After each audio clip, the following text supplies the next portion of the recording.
ورتل القرآن ترتیلا۔ اللہ کے نام سے سورۃ البقرہ کا آغاز کرتے ہیں۔ سورۃ البقرہ مدنی صورتوں میں سے سب سے پہلی صورت ہے۔ کل جیسے کہ میں نے عرض کیا تھا کہ قرآن پاک کا کچھ حصہ مکہ میں اترا اور کچھ حصہ مدینہ میں، تو جو حصہ مدینہ میں اترا وہ مدنی کہلاتا ہے۔ تو مدنی صورتوں میں سے سب سے پہلی صورت سورۃ البقرہ ہے۔ مکہ میں 86 صورتیں نازل ہوئی تھی۔ آپ کو معلوم ہے کہ پہلے آپ صلی اللہ علیہ وسلم مکہ میں 13 سال رہے، پھر مدینہ ہجرت کی۔ تو مدینہ آنے کے بعد سب سے پہلے جو صورت نازل ہوئی وہ سورۃ البقرہ تھی۔ تو اس کا نزولی ترتیب کا نمبر 87 ہے، یعنی 87ویں نمبر پر ہے۔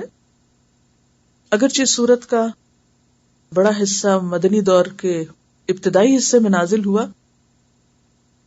لیکن چونکہ یہ قرآن پاک کی طویل ترین سورت ہے، اس لیے اس کا کچھ حصہ بعد کے ادوار میں بھی نازل ہوا، یعنی کچھ پورشن اس کے بعد میں بھی نازل ہوئی، یک بارگی نہیں اتری تھی یہ سورت۔ مثلا حرمت سود کی آیات جو ہیں وہ آخری حصے میں اتری ہیں، 10 ہجری کے آخر میں نازل ہوئی تھی۔ تو کل جو ہم نے بات پڑھی تھی کہ ترتیب پھر کس نے کیسے کیسے رکھوائی، تو آپ صلی اللہ علیہ وسلم جیسے سورۃ البقرہ مدینہ میں آ کے پہلی سورت ہے جو نازل ہونا شروع ہوئی، لیکن مکمل نہیں ہوئی۔ 10 ہجری میں جب سود کی آیات جو ہیں وہ نازل ہوئی تو پھر اس کو آخری حصے میں سورۃ البقرہ کے رکھا گیا۔ تو بہرحال قرآن لوگوں کی ضرورت کے مطابق تھوڑا تھوڑا کر کے نازل ہوا ہے۔ 23 ایئرز میں کمپلیٹ ہوا ہے، 13 سال مکہ کے اور 10 سال مدینہ کے۔ اب آپ دیکھیے کہ اس سورت کا پہلا حصہ یا ایک بڑا حصہ پہلی ہجری میں نازل ہوا اور ایک پورشن 10 ہجری میں، تو گویا ایک سورت کو پوری مکمل ہوتے کتنا عرصہ لگ گیا؟ تقریباً 10 سال لگ گئے۔ اور سیکھنے والے بھی بعد میں اسی طرح سیکھا کرتے تھے، ہماری طرح تھوڑی کہ بس جلدی جلدی سب کچھ کر لیں۔ بعض لوگوں نے 7 سال لگائے صرف سورۃ بقرہ سمجھنے پر، بعض نے 3 سال لگائے۔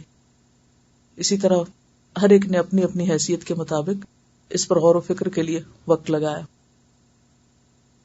اس سورت کی بہت فضیلت بیان کی گئی ہے، صحیح احادیث سے ہمیں پتہ چلتا ہے۔ پہلی روایت حضرت ابو امامہ سے ہے، صحیح مسلم کی روایت ہے۔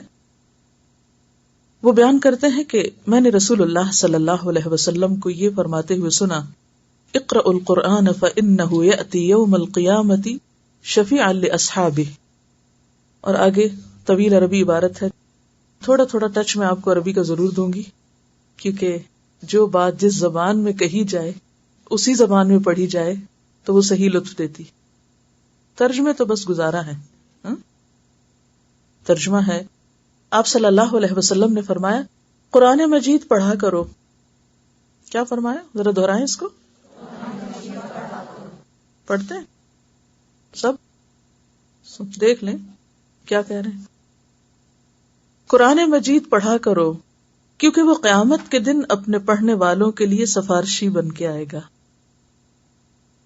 2 چمکتی ہوئی روشن صورتیں زہراوین کہا گیا انہیں، سورۃ البقرہ اور آل عمران پڑھا کرو کیونکہ یہ دونوں قیامت کے روز اس طرح سے آئیں گی جیسے کہ وہ چھتریاں ہیں، یا سایہ کرنے والے بادل ہیں، یا پرندوں کے 2 جھنڈ ہیں جو پر پھیلائے ہوئے ہوں۔ قیامت کے دن سورۃ البقرہ اور سورۃ آل عمران پڑھنے والے کے لیے سفارشی بنے گی، اس کو پروٹیکشن دیں گی، کیونکہ سورج بہت قریب ہوگا نا۔ تو وہ پڑھنے والے کے اوپر کس طرح سایہ کریں گی؟ جیسے 2 چھتریاں ہوں، امبریلا، یا پھر بادل، یا پھر پر پھیلائے ہوئے پرندوں کے جھنڈ۔ امیجن کریں کیا خوبصورت سین ہے، پر پھیلائے ہوئے پرندوں کے جھنڈ۔ اس طرح وہ اپنے پڑھنے والوں کے لیے سفارشی بن کے آئیں گی اور اپنے پڑھنے والوں کی طرف سے حجت پیش کرنے والی ہوں گی، یعنی ان کا مقدمہ لڑیں گی، ایک طرح سے وکیل بن کے آئیں گی۔ فرمایا سورۃ البقرہ پڑھا کرو کیونکہ اس کا اختیار کرنا برکت ہے، یعنی پڑھنا باعث برکت ہے، اور اس کا چھوڑ دینا حسرت ہے، یعنی اس سے غافل ہو جانا اور اس کو نہ پڑھنا حسرت کا سبب ہے، اور باطل پرست اس کو برداشت نہیں کر سکتے، یعنی جو جادوگر اور غلط کام کرنے والے وہ اس کے پڑھنے کو برداشت نہیں کر سکتے. اسی لیے یہ ہر طرح کے شیطانی اثرات کو دور کرنے والی صورتوں میں سے. حضرت نواس بن سمعان بیان کرتے ہیں کہ میں نے نبی صلی اللہ علیہ وسلم کو یہ فرماتے ہوئے سنا، قیامت کے روز قرآن مجید اور وہ لوگ جو اس کے مطابق عمل کرتے تھے، قرآن مجید اور وہ لوگ جو اس کے مطابق عمل کرتے تھے، وہ کہاں ہوتے ہیں، کہاں رہتے ہیں؟ لائے جائیں گے، یعنی قیامت کے دن لائے جائیں گے. قرآن مجید بھی ہوگا اور ساتھ اس پہ عمل کرنے والے بھی. ان کے آگے آگے سورت بقرہ اور آل عمران ہوں گی، اس طرح کہ گویا بادل ہیں یا ابر سیاہ ہیں جن کے اندر چمک اور روشنی ہے، یعنی صرف بادل یا امبریلا نہیں بلکہ ان کے اندر روشنی بھی ہوگی. یا وہ پرندوں کے جھنڈ ہیں جو اپنے پر پھیلائے ہوئے ہیں. یہ دونوں صورتیں اپنے پڑھنے والے کے لیے حجت پیش کرتی ہوئی آئیں گی، یعنی اس کی طرف سے بولیں گی. حضرت ابو ہریرہ رضی اللہ عنہ سے روایت ہے کہ رسول اللہ صلی اللہ علیہ وسلم نے فرمایا، اپنے گھروں کو قبرستان نہ بناؤ، شیطان اس گھر سے بھاگ جاتا ہے جس میں سورہ بقرہ پڑھی جاتی ہے. اور جب شیطان گھر میں ہوتا ہے تو وہ کیا کرتا ہے؟ وسوسے ڈالتا ہے، اور کیا کرتا ہے؟ گھر والوں کے درمیان فساد اور جھگڑے ڈلواتا ہے. اسی طرح اس سورت کی آخری 2 آیات کے بارے میں کل آپ نے پڑھا تھا. کیا پڑھا تھا؟ کہ وہ آپ کو عرش کے خاص خزانے سے دی گئی تھی، خاص فرشتہ اترا تھا، مخصوص ایک دروازہ کھلا تھا، اور وہ فرشتہ اترا جو پہلے کبھی نہیں آیا، اور اس نے آپ کو سورۃ الفاتحہ اور یہ آخری 2 آیات دی.